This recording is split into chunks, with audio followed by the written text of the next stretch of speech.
ये कहानी है एक बाप और बेटे की, जो स्कूटर पर कहीं जा रहे होते हैं। तभी उसके बाप की नज़र रोड की दूसरी साइड पर पड़ती है, जो कि कुछ लड़के नदी के ऊपर से छलांग मारकर नीचे गहराई से मोती और सिक्के लेकर ऊपर की ओर आ रहे थे। यह सब देखकर उसके अंदर इमेजिनेशन आ गया कि अगर मेरा लड़का भी इसी तरह नदी के नीचे से मोती और चांदी के सिक्के निकाल कर ऊपर लाएगा तो उसका और उसके बेटे की लाइफ सेटल हो जाएगी। वह नदी के पास जाकर अपना स्कूटर खड़ा कर देता है और अपने बेटे से कहता है, देख ये लड़के कितनी कीमती मोती आभूषण नदी से निकाल कर ला रहे हैं, तू भी ऐसा कर सकता है। बेटा मना करता है, लेकिन लड़के का पिता कहता है, जब ये लड़के कर सकते हैं तो तू भी तो कर सकता है।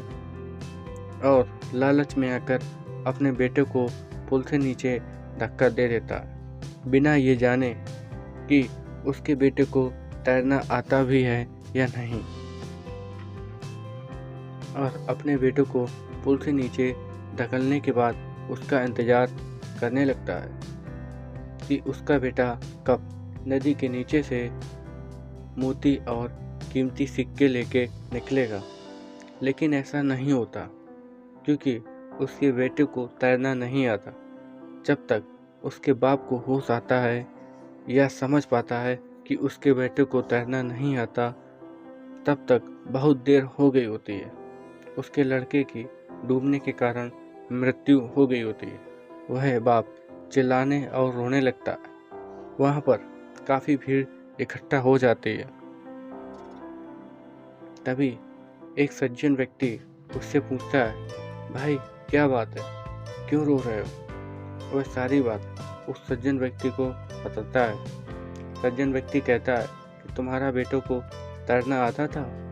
उस बाप ने बिना सच को जाने कि उसके बेटे को तैरना आता है या नहीं, या उसे इस काम में रुचि है या नहीं, बस थोड़े से लालच के कारण उसने अपने बेटे को गवा दिया।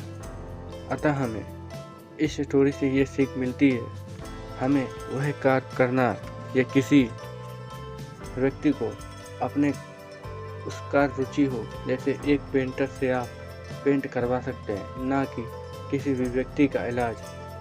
नहीं तो उसका हाल उस स्कूटर वाले बाप के जैसा होगा, जिसने अपने और अपने बेटे के फ्यूचर को बनाने के लिए अपना लड़का गवा दिया। और ऐसे ही